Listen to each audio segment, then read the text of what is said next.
नमस्कार, आप देख रहे हैं जी बिहार झारखंड और मैं हूं आपके साथ राजेश कुमार। उत्तरकाशी के धराली में हुए महाविनाश के कारणों को लेकर सस्पेंस बना हुआ है। धराली की तबाही की वजह बादल फटना बताया जा रहा है, लेकिन एक्सपर्ट का कुछ और मानना है। धराली की बर्बादी और उसके उजड़ने की वजहों की कड़ियां जोड़ी जा रही हैं।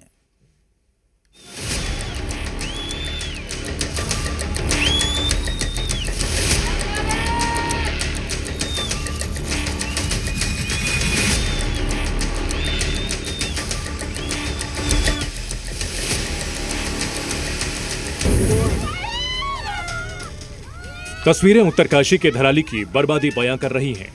बीते मंगलवार को महज 30 सेकंड के भीतर खूबसूरत धराली मलबे में तब्दील हो गई। मंगलवार को महज 30 सेकंड के भीतर धराली में कुदरत का ऐसा तांडव हुआ कि देखते ही देखते धराली के मकान तिनकों की तरह ढहते और बहते नजर आए।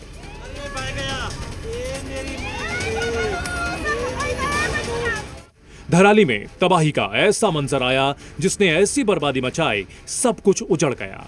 आसमान से आई आफत ने गांव उजाड़ दिया। धराली का एक बड़ा हिस्सा वीरान हो गया।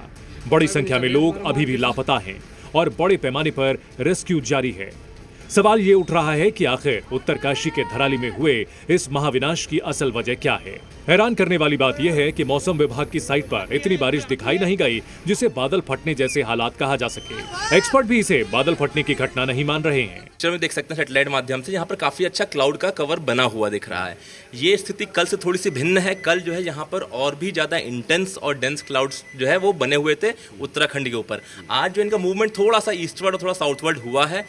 इसके साथ साथ में जब ये इस तरह का डेवलपमेंट होता है तो काफ़ी इंटेंस रेनफॉल एक्टिविटी जो है वो उस क्षेत्र में हो सकती है। और जैसे कि जो पहाड़ी क्षेत्र होते हैं उनकी जो चोटियाँ होती हैं वहाँ पर इस तरह की रेनफॉल एक्टिविटी जब भी होती है तो उसकी वजह से जो रेनफॉल का अमाउंट है, इंटेंसिटी है, वो और ज़्यादा होने की संभावना रहती है। धराली में आई भीषण आपदा के कारणों की तस्वीरें सामने आई हैं। भूटान में PHP-1 के वरिष्ठ जियोलॉजिस्ट इमरान खान ने उस ग्लेशियर डिपॉजिट स्लाइड की तस्वीरें साझा की हैं। जियोलॉजिस्ट इमरान खान ने बताया कि धराली गांव से करीब 7 किलोमीटर ऊपर की ओर समुद्र तल से करीब 6,700 मीटर की ऊंचाई पर स्थित ग्लेशियर डिपॉजिट डेब्री का एक बड़ा हिस्सा टूटने से मलबा तेजी से नीचे घाटी की ओर आया। सैटेलाइट इमेज के मुताबिक ग्लेशियर मलबे की मोटाई 300 मीटर और क्षेत्रीय विस्तार तकरीबन 1.12 वर्ग किलोमीटर का बताया गया है, जिसकी वजह से निचले इलाकों में तबाही मची। जियोलॉजिस्ट इमरान खान की ओर से सोशल मीडिया पर साझा की गई जानकारी में उत्तरकाशी धराली में हुई घटना की जानकारी दी गई है। इसमें कई तकनीकी पहलू भी शामिल हैं। धराली के महाविनाश की बड़ी वजह ग्लेशियर का टूटना भी मानी जा रही है। मौसम विभाग के मुताबिक आपदा के समय बारिश बहुत कम हुई थी। विशेषज्ञों का मानना है कि ये बाढ़ ऊपर की ओर किसी ग्लेशियर के टूटने या ग्लेशियर झील के फटने से आई है। विशेषज्ञों का मानना है कि जब पहाड़ों पर बर्फ पिघलकर पानी जमा हो जाता है और वो अचानक नीचे की ओर बहता है तो बाढ़ आ सकती है और भारी बारिश के बिना भी ऐसा हो सकता है।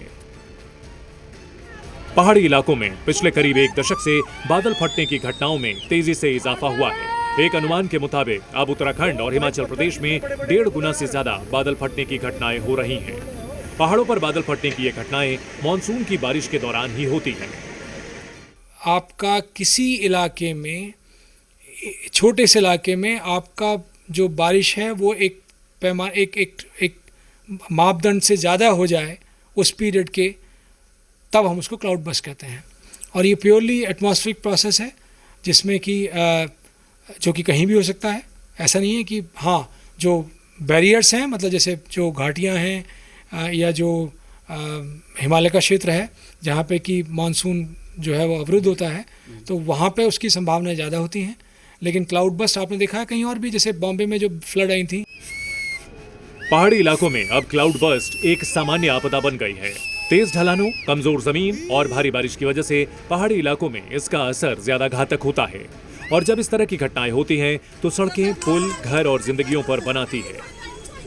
विशेषज्ञों के मुताबिक जलवायु परिवर्तन के कारण आने वाले सालों में बादल फटने और इससे होने वाली आपदाओं में और बढ़ोतरी हो सकती है। विशेषज्ञ मानते हैं कि तेजी से हो रहे जलवायु परिवर्तन के लिए जंगलों में आग, पेड़ों की अंधाधुंध कटाई और कचरे का जलाना ज्यादा जिम्मेदार है।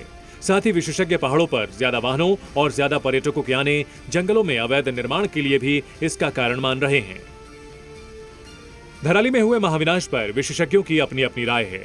धराली में मची तबाही के लिए अलग अलग कारणों को जिम्मेदार ठहराया जा रहा है, लेकिन कुदरत की बेपनाह खूबसूरत देन धराली अब बर्बाद हो चुकी है। धराली में हर तरफ तबाही का मंजर है।